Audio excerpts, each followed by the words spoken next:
Bonjour à toutes et à tous, je suis très heureuse de vous retrouver pour ce dernier journal de la semaine. Nous sommes le 26 mai, le vendredi 26 mai, tout de suite voici les titres. Des records de chaleur pour un mois de mai ont été enregistrés ce vendredi et notamment à La Roche-sur-Yon. Une aubaine pour les touristes venus nombreux profiter de ce week-end prolongé sur la côte vendéenne. Au programme de ces jours de repos, activités en plein air, détente, plage et baignade pour des visiteurs venus de toute la France mais aussi de l'étranger. La Coupe de France de robotique se déroule en ce moment au parc des Oudéries de La Roche-sur-Yon. C'est l'un des plus grands rassemblements d'élèves ingénieurs d'Europe. Ils viennent mesurer leurs connaissances et leur passion pour cette discipline. Immersion au cœur de cette compétition dans notre journal. Enfin, nous partirons à la rencontre d'un passionné. Jean-Luc Bertrand collectionne les motos et autres mobylettes. Il les restaure, leur redonne tout leur faste d'autrefois pour le simple plaisir de les faire pétarader sur les routes. Portrait en fin d'édition.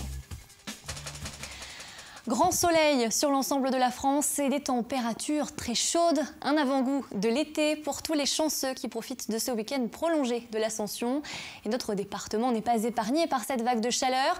Au lever du jour, on a enregistré déjà 20 degrés dans le Bocage et 32 degrés dans le sud vendéen ce vendredi après-midi.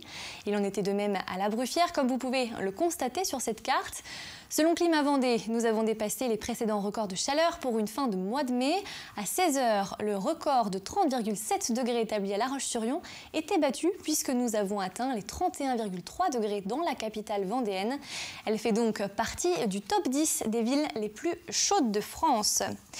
Et justement, avec cette météo très agréable, les touristes sont nombreux dans le département.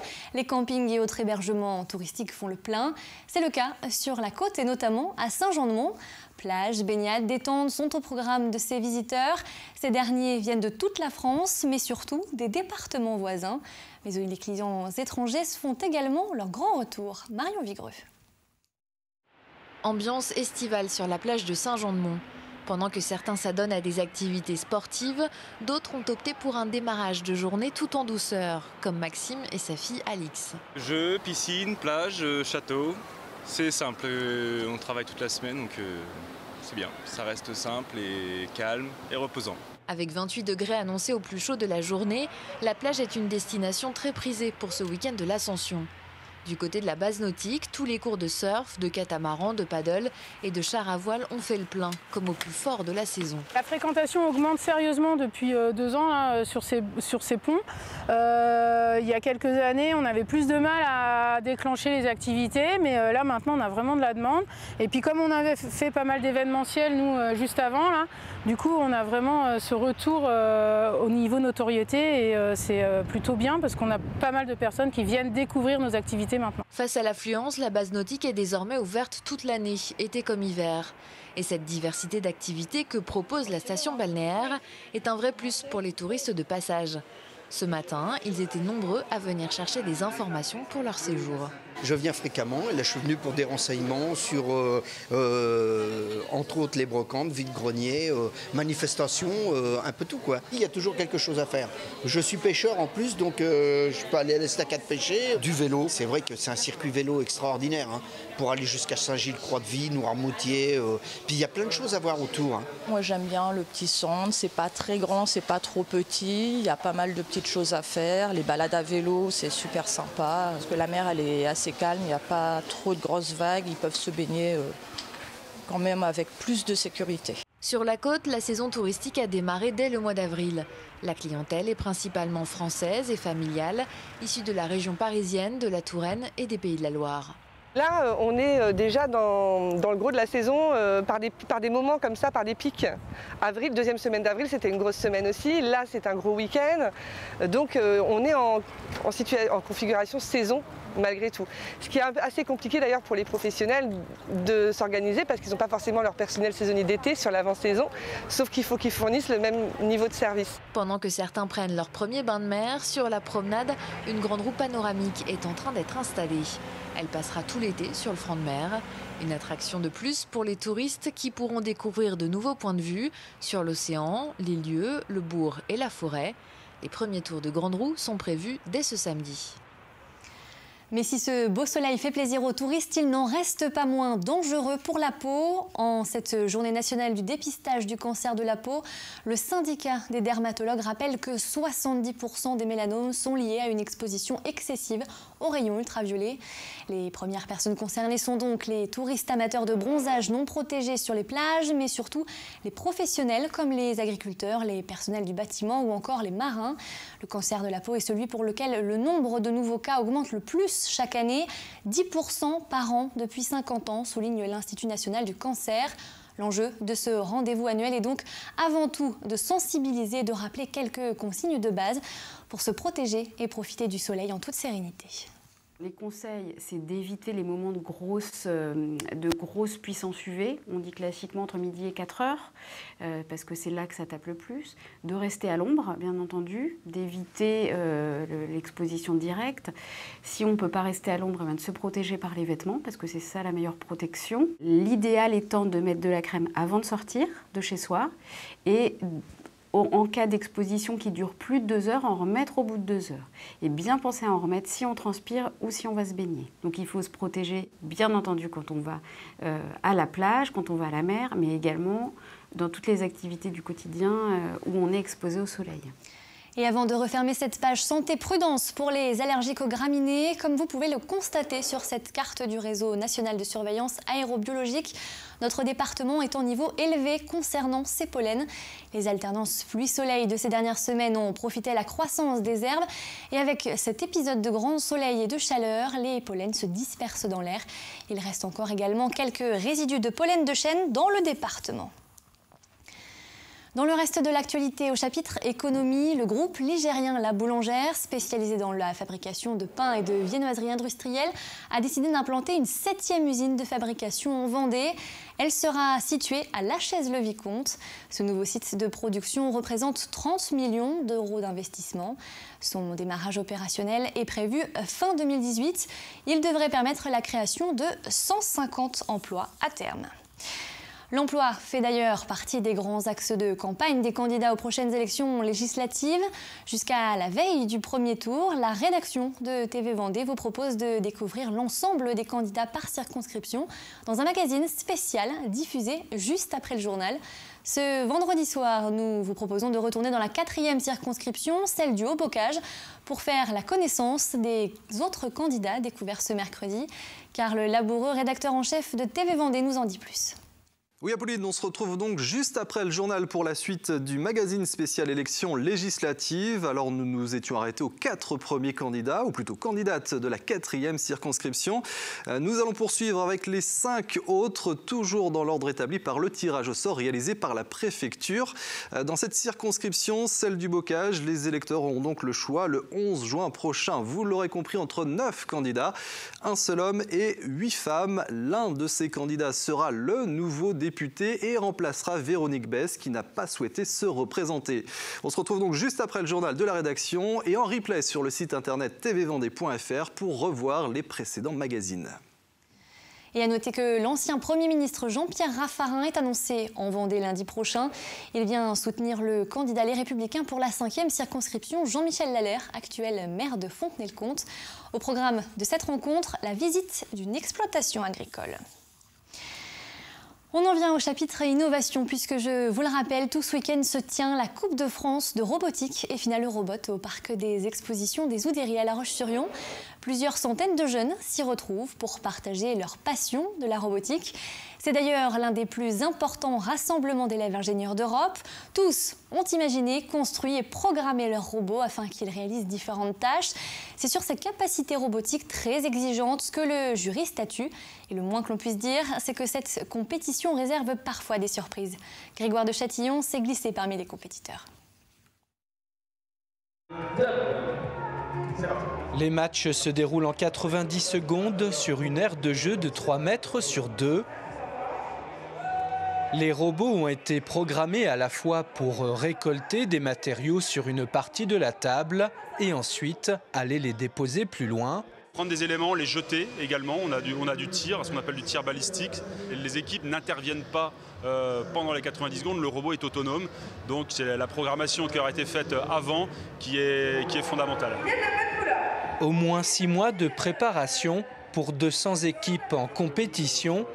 Des équipes qui ont travaillé d'arrache-pied afin d'être prêts le jour J. Sauf que le robot, lui, ne l'entend pas toujours de la même façon. En fait, le problème, c'est qu'il faut tester nos matchs, mais avec les mêmes conditions que la coupe. Donc ça veut dire les éléments de table ici, il faut qu'ils soient pareils chez nous. La surface de la table, il faut qu'il soit pareil que chez nous. C'est ça le plus compliqué pour reproduire le même comportement lors de nos tests et sur les matchs. Des robots désorientés par ce nouvel environnement, ce qui donne du fil à retordre à ces jeunes compétiteurs qui bricolent souvent leurs machines jusqu'au dernier moment. Le point commun de ces équipes, c'est la passion pour la programmation. Donner de l'intelligence à une structure qu'on a construite, c'est assez motivant parce qu'on se prend un petit peu pour un dieu, parce qu'on crée de l'intelligence à partir de composants. Qu'ils soient élèves ingénieurs ou bien membres d'un club de robotique, certaines équipes ont encore de la marge pour rendre encore plus intelligents leurs petits robots, afin que cette Coupe de France de robotique soit une compétition de très haut niveau. Parlons de sport à présent. Ce mercredi en Ligue 2 féminine, les basketteuses de La Roche-sur-Yon disputaient la finale retour des playoffs et elles se sont inclinées 56-51 face à Chartres. Elles n'ont pourtant pas démérité sur le terrain. Vainqueurs au match aller, les Vendéennes se sont laissées submerger par l'excès de confiance des Chartraines qui ont fini par s'imposer. Je pense que Chartres ce soir, ils méritent leur victoire parce que voilà, ils ont réussi à nous perturber, à nous casser un petit peu le rythme. Et puis nous, marquer 51 points à domicile, ouais, c'est pas arrivé depuis 10 ans. Donc de perdre, oui, 3 ans, et puis de marquer 51 points, je pense que ça fait belle lurette. Donc voilà, ce soir, on a manqué cruellement de rythme et on a été très très maladroit après derrière. Donc, et puis dans les têtes, quand tu es derrière comme ça, c'est tout le temps plus compliqué parce que tu gamberges, quoi. Donc voilà, c'est comme ça. Il faut reconnaître que Chartres ce soir a été plus fort, les féliciter. Et puis match samedi. Sans cette défaite, les Lyonnaises, invaincues depuis 31 matchs, seraient devenues championnes de France de l'F2 dès ce mercredi. Comme l'indiquait Emmanuel Baudy, il faudra maintenant attendre la belle de ce samedi à Chartres pour connaître le grand vainqueur. Pour autant, les Lyonnaises sont presque assurées d'accéder au plus haut niveau féminin puisque même si Chartres remporte ses playoffs, le club ne pourra pas monter plus haut en raison d'un centre de formation non agréé. Et du basket, il y en aura aussi ce week-end en Vendée. Les finales des coupes et challenges départementaux pour les jeunes et seniors seront organisées samedi et dimanche. Rendez-vous au Vent d'Espace de Mouilleron-le-Captif. Autre rencontre sportive annoncée, celle de la division 2 féminine de football. La Roche-sur-Yon, qui pointe actuellement à la 2e place du classement, affrontera à domicile le club de Brest, 7e ce dimanche au match au stade de Saint-André-d'Ornay. Une dernière rencontre avant la fin de la saison. En Ring-Hockey, les supporters du Poiré-sur-Vie sont attendus pour 20 h ce samedi à la salle de la Montparrière. Le club vendéen se frottera à Saint-Omer. Enfin, de la course à pied avec notamment la 11e édition du Trail du Lac du Jaunet. Au programme, différents parcours de course de 11 et 23 km et environ 16 km à parcourir pour les amateurs de marche nordique. À ce jour, les organisateurs comptabilisent déjà 500 inscrits. Il est encore possible de retirer un dossard. Rendez-vous donc dimanche à 8 h à la Chapelle-Hermée. Partons à la rencontre d'un passionné à présent. Ce soir, c'est au tour de Jean-Luc Bertrand. Ce jeune retraité installé à Saint-Malo-du-Bois collectionne les motos, mobylettes et autres meules bleues. Certaines datent des années 40, car c'est avant tout la nostalgie des motos anciennes qui l'anime. Dans son hangar, plusieurs dizaines d'engins qu'il entretient patiemment et qu'il aime par-dessus tout conduire. Régulièrement, il participe à des rallyes seul ou accompagné de sa femme qui s'est aussi prise au jeu. Et petit à petit, la passion se transmet à leurs petits-enfants. Une rencontre signée Cyril Guillet.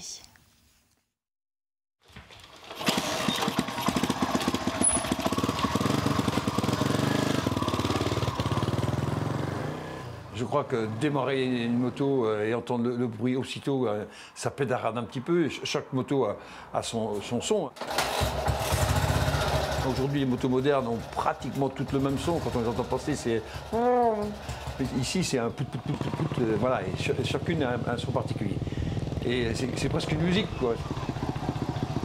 au guidon de ses motos. Ici, une moto-bécane datée de 1955. Jean-Luc Bertrand est un homme heureux. S'il s'est lancé dans la collection de ses engins il y a déjà presque 30 ans, c'est à l'adolescence qu'il a monté et démonté ses premiers cyclomoteurs. On était 9 enfants, donc on ne pouvait pas chacun avoir une mobilette. Et à l'époque, il y avait des déchetteries. Et les premières mobilettes qu'on a eues, on les récupérait dans les déchetteries, quoi. Et on les remettait en état. On n'est pas mécanicien de profession, hein. Moi j'étais ébéniste. Une moto confort mobimatique à orange et un Peugeot 102. Aujourd'hui, des mobilettes, il en possède une dizaine et idem pour les motos. Jean-Luc est aux petits soins avec ses pensionnaires à tel point que toutes sont en état de marche et quand il y a un problème, il s'en charge personnellement. Ça va pas du tout. Et quand on regarde les soupapes, on voit qu'elles commencent déjà à casser ici. Donc ce qu'on appelle, elles sont en dentelle. Là. Donc là, il n'y a qu'une chose à faire, c'est de retrouver des soupapes. Et là, c'est pas une mince affaire parce que c'est pas. Vous doutez bien qu'il n'y en a plus en série. Donc on va retrouver des gens qui refabriquent des soupapes. Parmi les plus belles pièces qu'il possède, on trouve cette Ferro de 1947 ou bien encore cette Folis, un modèle fabriqué à Lyon en 1956.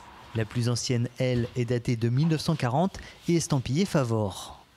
Aujourd'hui, ce n'est pas une collection statique, c'est-à-dire que nous, ce qui nous importe d'abord, c'est de rouler avec ces machines. On recherche vraiment de partir le dimanche matin, on part d'ici des fois à 6 heures pour aller dans un rallye, une concentration. C'est un plaisir incommensurable.